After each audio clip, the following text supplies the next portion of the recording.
Hello, this is Manoj Sharma from Radhani Coaching Center, Patna. I'm to have discussion of Bihar Civil Code Clerk Package 2 Set 3. Wow. First question, synonyms. मंडन. मंडन का अर्थ होता है सामान्य, साधारण. इसे कहते हैं ऑर्डिनरी. आप इसे कॉमन प्लेस भी कहेंगे. तो हमने दो सिनोनिम लिख दिया, mundane, ordinary, common place. Correct answer A होगा. तीनों का अर्थ होगा साधारण, सामान्य. कोई साधारण व्यक्ति हो, सामान्य व्यक्ति हो, उसे आप, या कोई साधारण समथिंग, कोई चीज हो, मंडन, कॉमन प्लेस. एग्जाम्पलरी,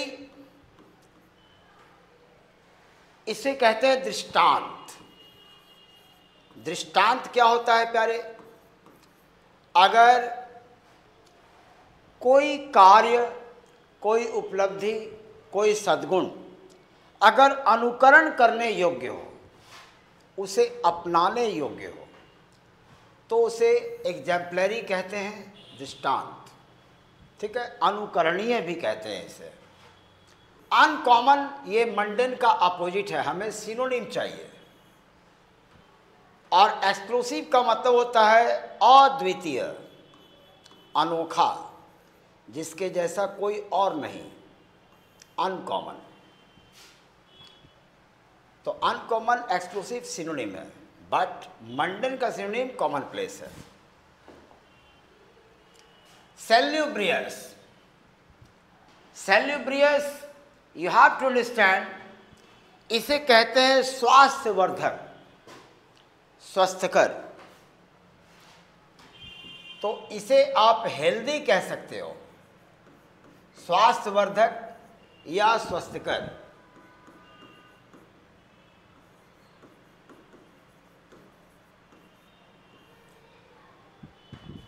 बेनिफिशियल, इसका मतलब होता है लाभदायक. और बाकी जो इतने शब्द हैं, सबका मीनिंग पहले जान लीजिए. देखिए, सेल्यूब्रियस सकारात्मक शब्द है, तो पॉजिटिव वर्ड का आंसर पॉजिटिव होगा.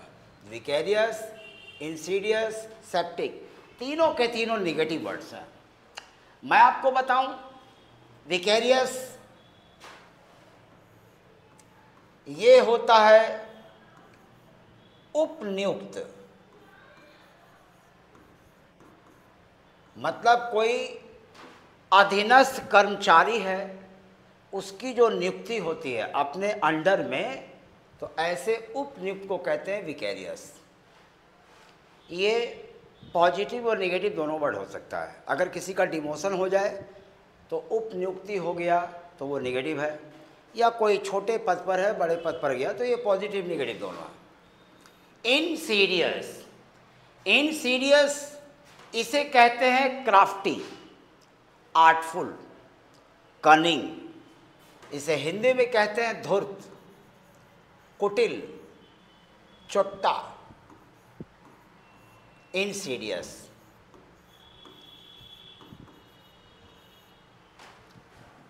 सेप्टिक, आपने सुना होगा, कह रहे इसको लोहा का कांटी गड़ गया है, सेप्टिक हो जाएगा. तो ये जो सेप्टिक वर्ड है, विषाक्त हो जाता है रक्त, तो उस टर्म में मेडिकल वाले लोग यूज़ करते हैं सेप्टिक. इसे टॉक्सिक भी कह सकते हो, पॉइजनस भी कह सकते हो, और विषाक्त, जहरीला.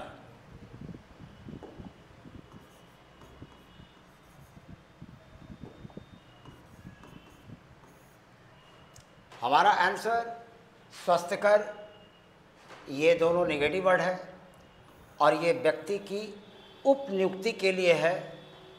तो स्वस्थकर का सेंस हो गया लाभदायक से, इसका आंसर ए होगा. ये मिलता जुलता है, शाब्दिक सिनोनिम नहीं है, मिलता जुलता है. रिनाउंस का मतलब होता है परित्याग करना. अगर कोई व्यक्ति अपनी धन संपत्ति का त्याग कर दे, सांसारिक जीवन का त्याग कर दे, उसको रिनाउंस कहते हैं, त्याग करना। एब्ज्योर, इसका भी अर्थ होता है त्याग करना। एब्ज्योर का मतलब भी त्याग करना। त्याग करना का बहुत सारा मीनिंग होता है। अबैंडन होता है, लीव होता है, गिव अप होता है, एब्ज्योर होता है, रिनाउंस होता है, एब्डिकेट होता है, बहुत सारे मीनिंग है इसके, और सबके रूल अलग अलग हैं। पर हमें ये ध्यान में रखना है कि त्याग करना किस अर्थ में है, इसको हम लोग यहाँ पर शाब्दिक अर्थ को देख करके हम लोग चलेंगे। कहने का ये मतलब है, जैसे कि गिव अप, आदत अगर कोई छोड़ दे, अपनी लत, बुरी लत को छोड़ दे, उसको अबैंडन गिव अप कहते हैं। अगर कोई धन संपत्ति, अपना घर संसार सब छोड़ दे, उसको रिनाउंस कहते हैं। ठीक है, एब्डिकेट अपहरण करना होता है, मैं भूल से बोल दिया था। एब्ज्योर हो गया अगर कोई कसम खाते हुए, भगवान कसम मैं इसे छोड़ दूंगा, तो मैं इसे त्याग दूंगा, तो कोई कसम खाते हुए कहता है, उस त्यागता है, उसको कहते हैं एब्ज्योर। तो ये भी त्याग करना और ये भी त्याग करना, आंसर डी हो गया। दोनों का अर्थ हो गया त्याग करना, दोनों का मीनिंग त्याग करना। इग्नोर हो गया उपेक्षा करना।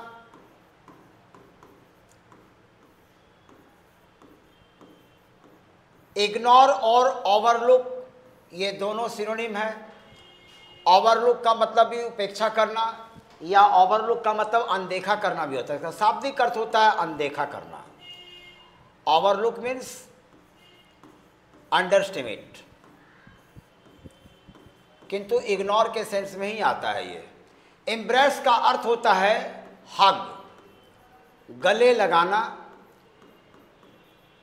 आलिंगन करना। तो हमें रिनाउंस का सिनोनिम चाहिए था त्याग करना, त्याग करना, आंसर डी। एड्यूलेशन, एड्यूलेशन का अर्थ होता है प्रशंसा,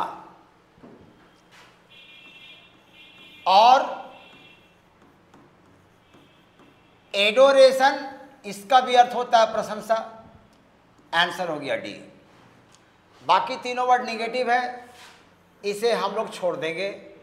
अपैथी का अर्थ होता है इनडिफरेंस, सॉरी या इनडिफरेंस, ये नाउन है इसलिए मैं इनडिफरेंट के बारे में सोच रहा था।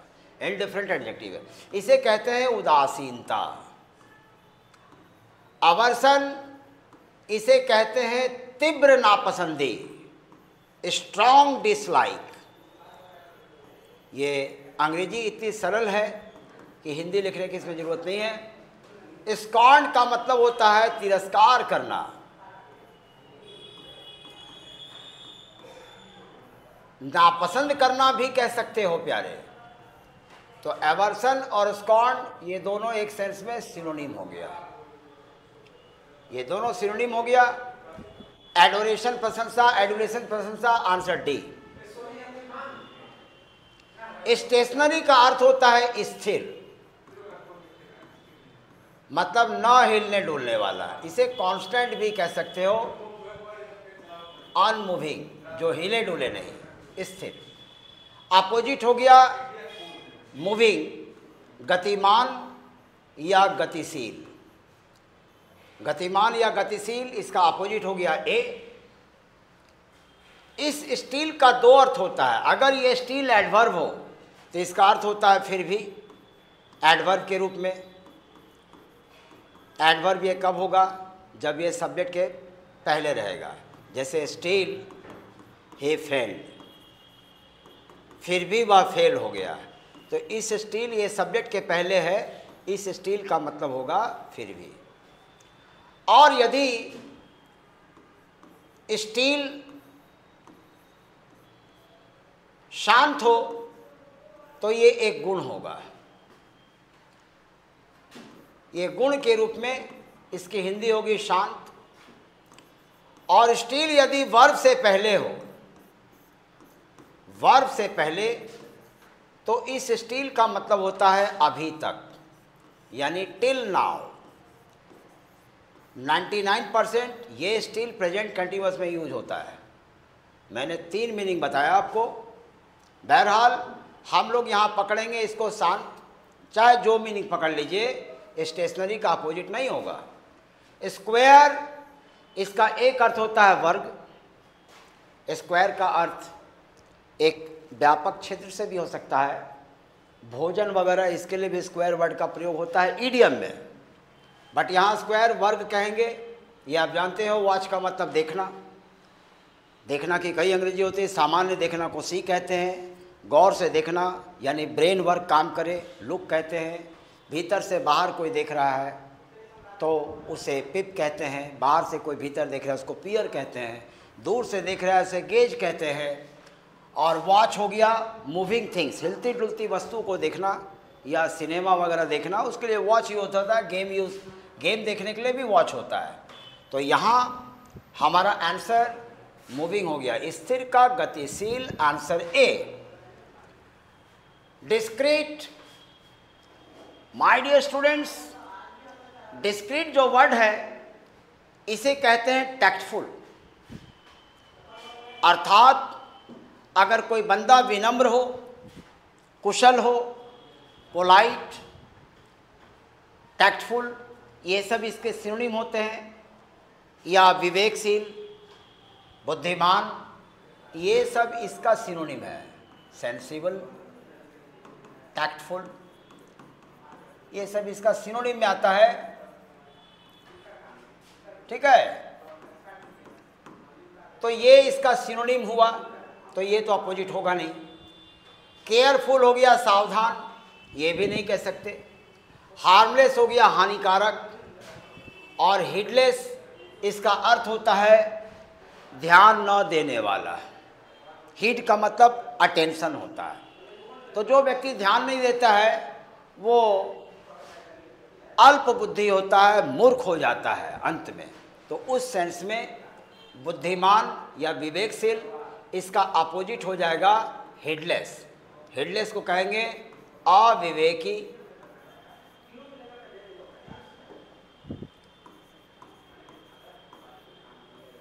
या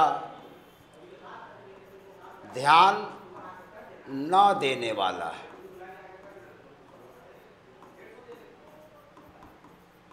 तो अविवेकी के सेंस में इसका अपोजिट हो गया बी। डिस्क्रीट हमने बताया था विनम्र, बुद्धिमान, कुशल, ये सब आप कह सकते हो। ये तालबिस है, गलत हो गया।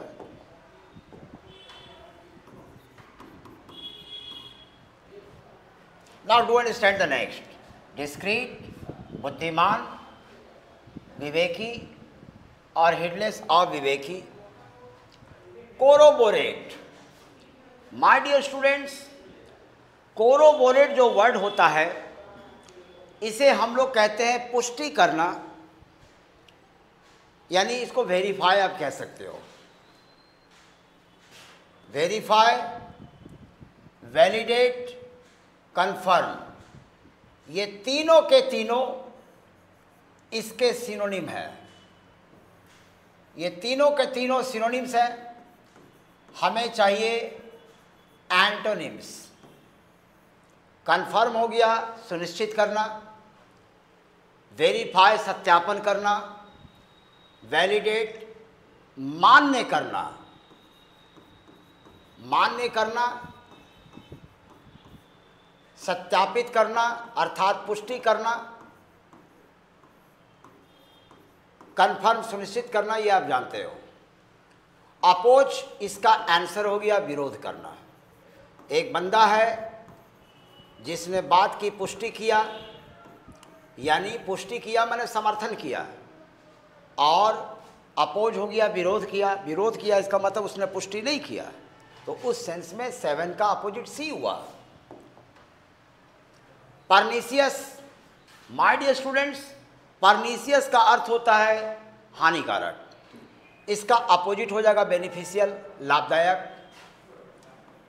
तो परनीसियस का सिनोनिम हो गया हार्म, हार्मफुल, हानिकारक। अपोजिट हो गया बेनिफिशियल। तो हमें अपोजिट वर्ड चाहिए। निफेरियस इसे कहते हैं कनिंग, आर्टफुल, क्राफ्टी, धूर्त या चोट्टा, अभी हमने बताया था। इसे आप कुटिल भी कह सकते हो। इसके लिए बहुत सारे वर्ड होते हैं, पिछले क्वेश्चन में बताया था। मैलिसियस सॉरी, इसका अर्थ होता है दुर्भावनापूर्ण, दुर्भावनापूर्ण। और मैल कंटेंट, देखो कंटेंट का दो अर्थ होता है, एक होता है संतुष्ट कंटेंट का, दूसरा अर्थ होता है विषय। मैल एक निगेटिव वर्ड है जो किसी भी चीज़ को निगेटिव कर देता है। जैसे ट्रेडिशन, परंपरा, मैल ट्रेडिशन, कुपरंपरा। ट्रेडिशन प्रथा, मैल ट्रेडिशन, कुप्रथा। तो मैल एक निगेटिव वर्ड है। तो मैल कंटेंट, इसका अर्थ होता है विद्रोही, मतलब विरोध करने वाला है।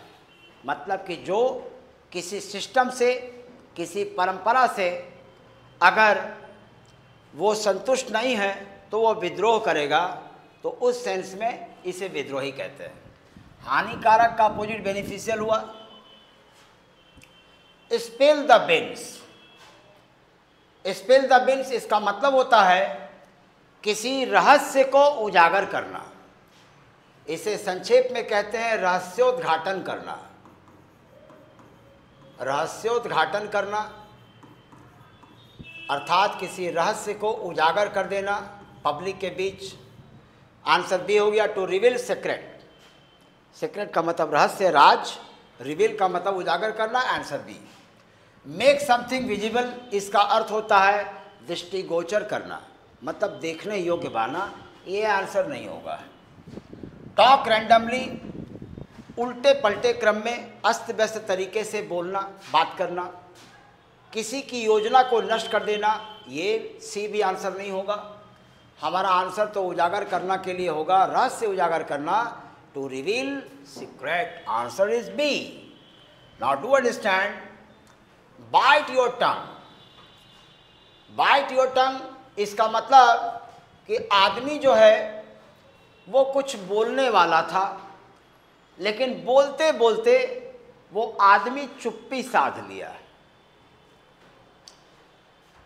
तो यहां पर to avoid saying something explode, ये इसका आंसर हो जाएगा।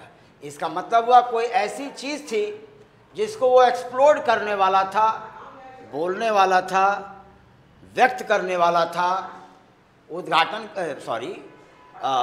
उजागर करने वाला था, लेकिन बोलते बोलते वो अवॉइड किया, बच गया, रोक लिया अपने आप को। उस सेंस में ये इसका आंसर हो गया सी। तो बाइट योर टंग, इसका हिंदी अर्थ क्या हम लोग लिखेंगे? हम लोग लिखेंगे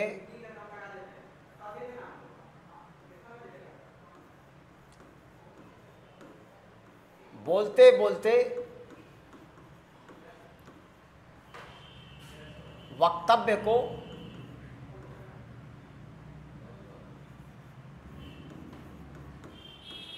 रोक लेना, जुबान में ही देना भी कह सकते हो। ड्रिंक वेरी हैवीली, बहुत ज़्यादा पीना, ये आंसर नहीं होगा। किसी को डांटना, वर्बली हैवीली, मतलब मौखिक रूप से किसी को बहुत बुरी तरह से डांटना, ये भी नहीं होगा। और ये किसी वस्तु को रखना, ये भी आंसर नहीं होगा। इसका आंसर होगा C. Now do understand the next question. Let bygones bygones, एक कहावत है, बीती बात बिसारिए, मतलब जो हो गया सो हो गया, अब उसको आप भूल जाइए। उस सेंस में इसका आंसर डी होगा, इग्नोर द पास्ट। अतीत में जो कुछ भी अच्छा बुरा हुआ उसको आप इग्नोर कीजिए, अनदेखा कीजिए, दिमाग से निकाल दीजिए। इसका आंसर डी होगा। ठीक है, अगर मुहावरा का जवाब मुहावरा में दे तो बीती बात बिसारी है, ये इसकी हिंदी हुई। मतलब बीती हुई बातों को भूल जाना।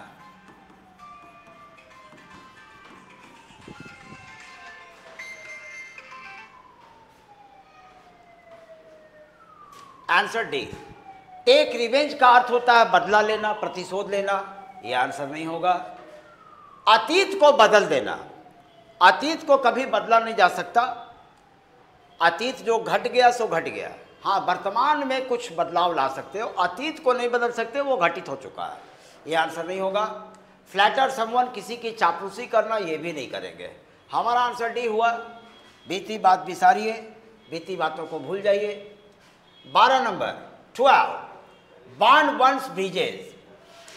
ए भैया, अगर पुल को ही जला दें तो वो पुल तो वापस फिर नहीं आएगा। जो जल गया सो खत्म हो गया, उसको रीबैक आप नहीं कर सकते, उसको आप रेस्टोर नहीं कर सकते। जो ब्रिज जल गया उसको पूर्व स्थिति में यथावत आप नहीं ला सकते। तो उस सेंस में बर्न वंस ब्रिजेस, इसका आंतरिक अर्थ हुआ impossible to return to an earlier state, पूर्व स्थिति में लाना असंभव। Answer B. ए है बहुत मेहनत करना, डी है किसी दुश्मन पर आक्रमण करना, सी है कि हैविंग एन ओवरनाइट सक्सेस, इसका मतलब कि रातों रात सफल हो जाना। ये सब आंसर नहीं होगा। इसका आंसर होगा पूर्वत स्थिति में न ला पाना। Correct answer D. पूर्वत स्थिति में वापस लाना असंभव।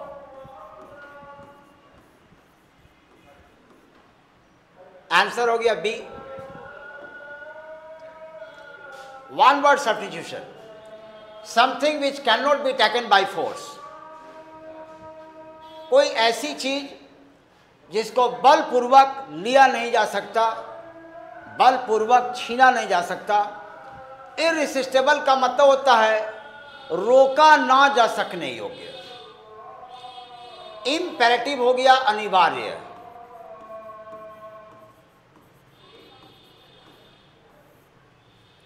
इम्प्रेग्नेबल हो गया अभेद्य। इम्प्रॉम्प्चू का मतलब होता है विदाउट एनी प्रिपरेशन, बिना तैयारी के। इररेसिस्टिबल, इसका अर्थ होता है ना रोका जा सकने योग्य।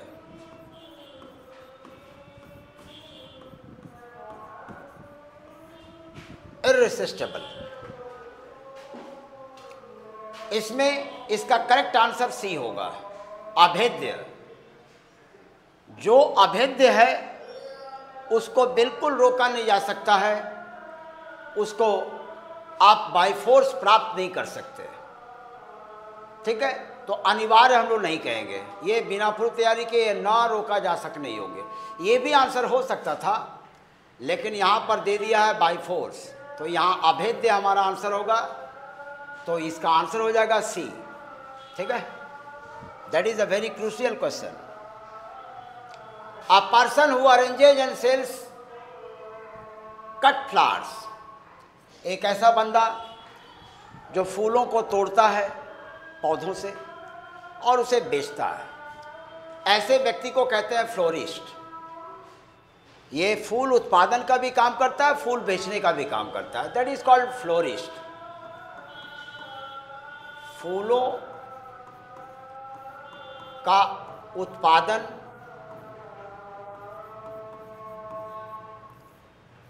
और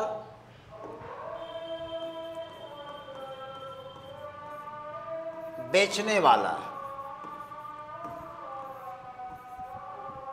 इसको शॉर्ट में कहेंगे फूल उत्पादक और विक्रेता। हॉर्टिकल्चरिस्ट इसे कहते हैं जो व्यक्ति गार्डन की देखभाल करता है, बगीचा को जत्न से फ्लोरिशिंग करता है, ऐसे व्यक्ति को कहते हैं बागवान, हॉर्टिकल्चरिस्ट। हॉर्टिकल्चरिस्ट हो गया बागवान। कहने का मतलब ये हुआ कि किसी गार्डन का रखरखाव करता है, मेंटेनेंस करता है। बॉटनिस्ट ये हो गया पादप विशेषज्ञ, पेड़ पौधों के बारे में जिसके पास विशेष जानकारी होती है, ऐसे विशेषज्ञ को एक्सपर्ट को हम लोग बॉटनिस्ट कहते हैं। एपियरिस्ट हो गया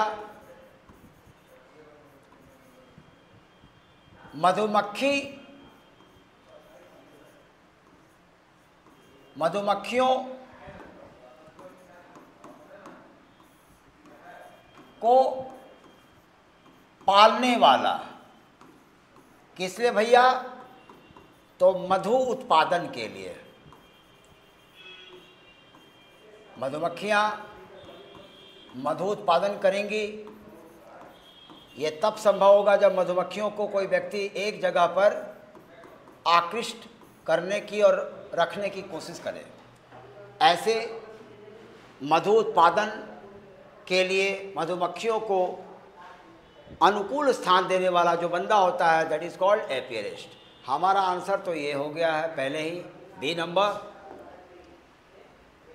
A person who leaves his or her own country to live in another country permanently। एक बंदा जो स्वदेश को छोड़कर विदेश में स्थायी रूप से बस जाए, ऐसे व्यक्ति को कहते हैं एमिग्रेंट, उत्प्रवासी। अपना देश छोड़कर दूसरे देश में हमेशा के लिए बस गया, ऐसे उत्प्रवासी को हम लोग कहते हैं एमिग्रेंट।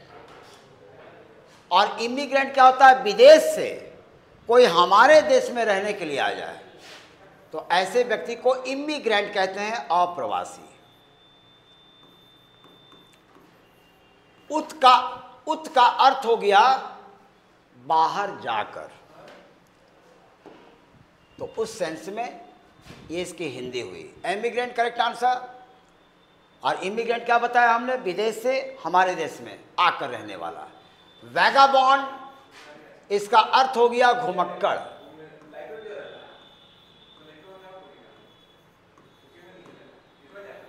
इधर उधर आवारागर्दी घूमने वाला व्यक्ति को वैगाबॉन्ड कहते हैं। मर्सिनरी धन लोलुप सैनिक। धन लोलुप सैनिक मतलब जो भाड़े का सिपाही है,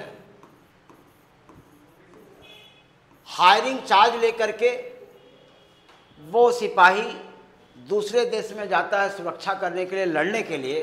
ऐसे धन लेकर लड़ने वाले सिपाही को मर्सिनरी कहते हैं। हमारा आंसर तो एमिग्रेट हो चुका।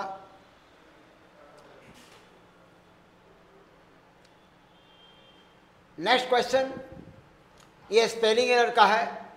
इसमें 3 स्पेलिंग करेक्ट है और 1 गलत है।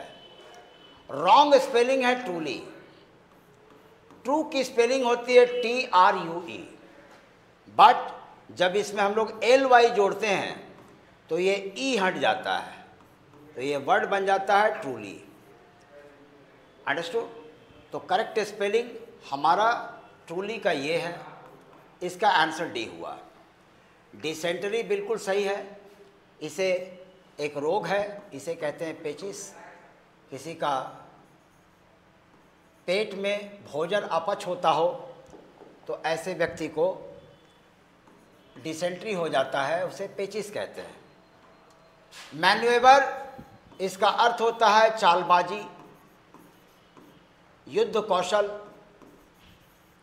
अगर कोई लड़ाई में या बिजनेस में सफलता पाने के लिए अगर चालबाजी करता है, कूटनीति अपनाता है, या रणनीति अपनाता है, स्ट्रैटेजी, तो मैन्यूवर का मतलब होता है स्ट्रैटेजी, युद्ध कौशल, इसे रणनीति भी कह सकते हो आप।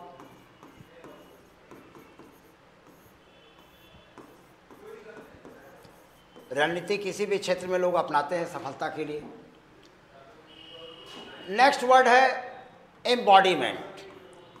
ए नंबर, इसका मीनिंग मैं नीचे लिख देता हूँ। एम्बॉडीमेंट, इसको इंग्लिश टू इंग्लिश कहते हैं इनकार्नेशन। इनकार्नेशन का अर्थ होता है अवतार, भगवान का अवतार, विष्णु का अवतार, ऐसे अवतार को एम्बॉडीमेंट, मतलब कि वो परम आत्मा है ईश्वर, और एक शरीर को धारण किए। तो एक शरीर को यानी एक बॉडी को धारण किए तो वो मानव रूप में आए, इसलिए एम्बॉडीमेंट, इनकार्नेशन, अवतार को कहते हैं। हमारा आंसर तो डी हो चुका है। Tool is the wrong spelling. Restaurant बिल्कुल सही स्पेलिंग है, इसको कहते हैं रेस्तरा। इसमें लोग भोजन भी कर सकते हैं, विश्राम भी कर सकते हैं, किंतु भाड़े लगता है उसका भाड़ा। एफरविसेंस, ये भी बिल्कुल करेक्ट स्पेलिंग है। इसमें एस के बाद हम लोग सी का प्रयोग करते हैं एफरविसेंस में। तो मैं आपको बता रहा था इम्पेकेबल का स्पेलिंग रॉन्ग है, इसमें सी जो है ये डबल होगा, यही हमारा आंसर भी है। इम्पेकेबल, इसमें डबल सी का प्रयोग हम लोग करेंगे तो हमारा इनसिसेंट, इसको कहते हैं कंटिन्यूअस, कांस्टेंट, लगातार।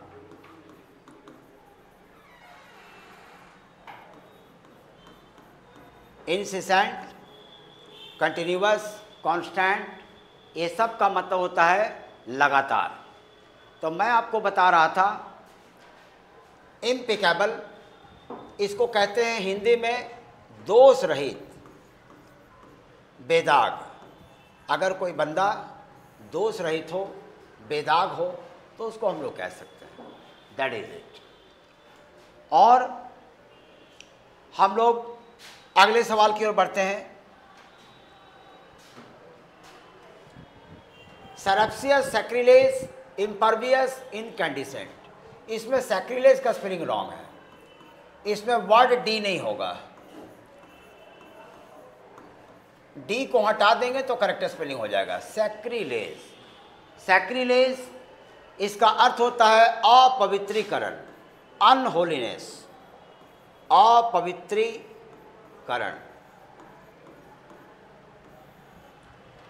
तो ये हमारा करेक्ट स्पेलिंग सैक्रिलेज का ये होगा, रॉन्ग स्पेलिंग था, आंसर बी। सरप्सियस, इसका अर्थ होता है चुपके चोरी। अगर कोई चुपके चोरी किसी काम को करता है या गुप्त रूप से, उसको हम लोग सरप्सियस कहते हैं। इम्परवियस, ये बिल्कुल करेक्ट स्पेलिंग है, इसका मतलब होता है प्रबल। इम्परवियस, इसको हम लोग कहते हैं प्रबल। इसे आप चाहें तो दुष्कर या अगम्य भी कह सकते हैं, मतलब एक ऐसा जगह जहाँ से कोई गुजर नहीं सकता, जा नहीं सकता, तो ऐसे जगह को हम लोग अगम्य कहते हैं। इनकैंडिसेंट, इसे मैंने प्रीवियस सेट में ही बताया था, इसका अर्थ होता है इंथुजियास्टिक, जीलस, उत्साही, उमंग भरा। तो हमारा रॉन्ग स्पेलिंग सैक्रिलेज था, इसमें डी नहीं होगा, डी हटा दें तो करेक्ट आंसर बी। 19 को देखिए, common errors. Everyone knows the fact that China is located in the north of India. मैं आपको बताऊं प्यारे, direction east west, north south, southern east, southern west, northern east, जो भी दिशा का नाम कह लें, डायरेक्शन का नाम। डायरेक्शन के नाम के पहले मे की 3 अंग्रेजी होती है। आप पहले उसके रूल को जान लीजिए। मे का प्रयोग अगर डायरेक्शन के पहले हो, मे की 3 अंग्रेजी होती है। मे की 3 अंग्रेजी होती है इन, ऑन, टू। और ये कहाँ होता है? दिशा का नाम के पहले। यहाँ मैं हिंदी में लिख देता हूँ, इंग्लिश में नेम ऑफ डायरेक्शन कहेंगे। दिशा का नाम इसके पहले इन, ऑन, टू लगाएंगे और इसका अर्थ होता है मे, जो कि मैंने यहाँ भी लिख रखा है। इसके रूल क्या है पहले ये जानिए। इन का प्रयोग आप करोगे डायरेक्शन के पहले, means name of the direction, जब भीतरी स्थिति हो। जैसे चेन्नई, ये भारत के दक्षिण में है, तो चेन्नई भारत का एक अंग है, भारत के भीतर है, तो वहाँ पर इन द साउथ लगाएंगे।